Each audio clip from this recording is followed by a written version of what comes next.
about the country you live in, the passport you carry, the anthem you have heard since childhood, the flag you wave on national holidays. All of these symbols seem timeless, as if your nation has always existed and always will. But here's the truth: the idea of the nation is surprisingly new. Nations, as we know them today, are inventions imagined, built, and fought for. So, how are nations born? And what does it really mean to say that a people becomes a nation?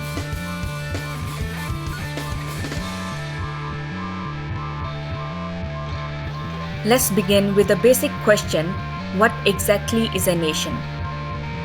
A nation is not simply land. It is not just a government or an army or even a language. A nation is above all an idea. The French historian Ernest Renan once said, "A nation is a daily plebiscite." In other words, every day people collectively agree, consciously or unconsciously, to live together and share a common story. Political scientist Benedict Anderson described nations as imagined communities. Millions of strangers who will never meet still imagine themselves as part of one larger family. That is why someone in northern Canada feels connected to someone in southern Canada, or why a villager in rural India feels born to a city dweller in Delhi. They may never meet, but they share a national story. But when did these imagined communities appear? Were they always with us, or are they modern inventions? Scholars disagree, and three major theories dominate the debate. First, primordialism. This view holds that nations are ancient, almost natural. According to primordialists, nations emerge from deep ethnic roots, common language, and blood ties. For example, the Jewish people maintained a sense of nationhood for thousands of years, even in exile. Second, modernism. This view argues that nations are modern creations, mostly from the 18th and 19th centuries. As societies industrialized, something remarkable happened.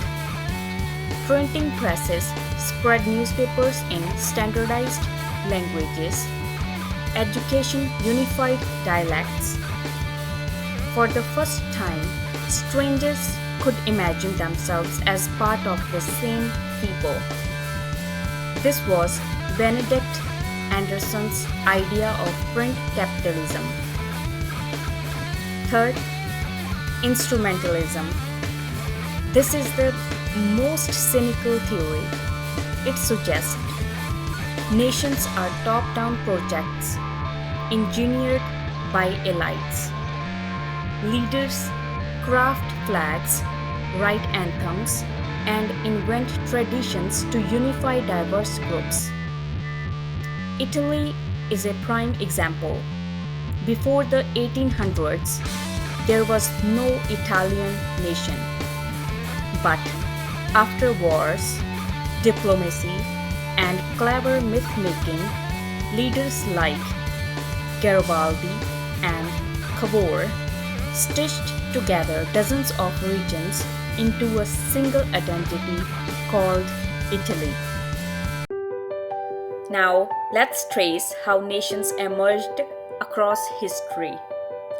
In the beginning, humans lived in tribes, small groups bound by kinship. Your loyalty was to your family, your clan, your immediate community. With farming came larger settlements and the rise of city-states like those in Mesopotamia, Athens, or the Mayan world. These were communities defined by walls, temples, and civic rituals. Eventually, empires were born: Rome, China, Egypt. Vast, multi ethnic empires that ruled millions. But remember, empires are not nations. Loyalty was to emperors or gods, not to the people. A Roman did not fight for Rome as a nation, but for Caesar and the empire.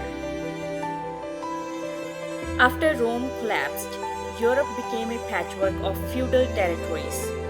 Power was fragmented among kings, dukes, and local lords.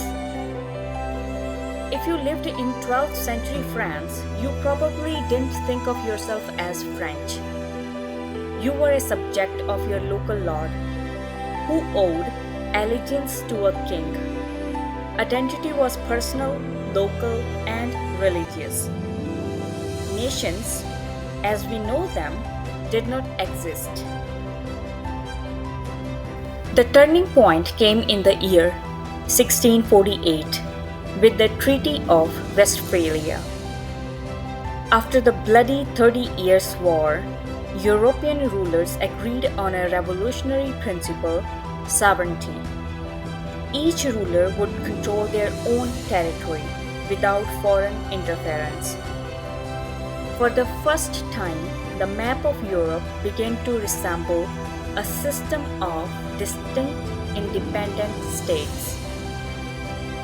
This was not yet nationalism, but it laid the foundation for the modern idea of countries. Then came the late 1700s, and everything changed. The French Revolution of 1789 was the first moment when ordinary people declared, "We are the nation."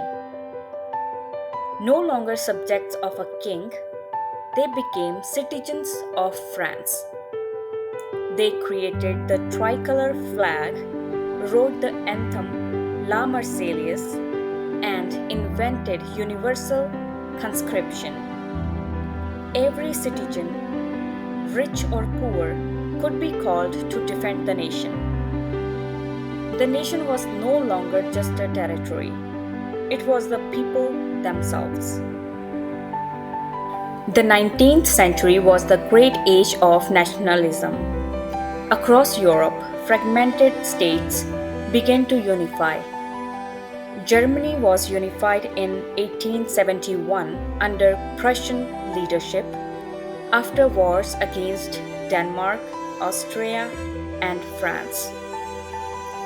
Italy, once divided into kingdoms and city-states, was unified by leaders like Garibaldi and Cavour. But here's the striking part: Italians in the north and south spoke different dialects, lived very different lives, and often didn't feel connected. Yet, through schools, national holidays, and symbols, a new identity called Italian was forged. Nationalism spread beyond Europe too, inspiring moments in Latin America, the Middle East, and Asia.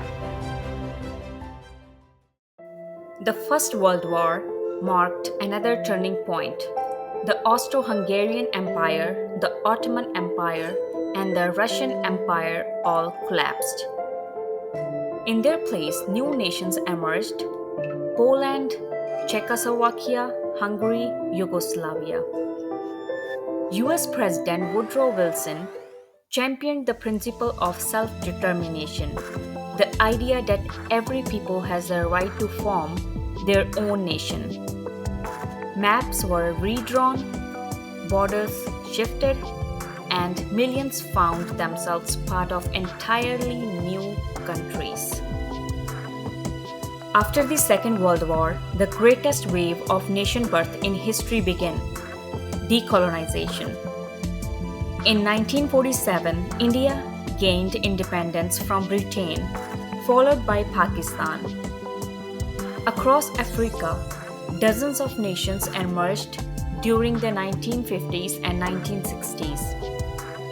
In Asia, Indonesia, Vietnam, and many others declared independence.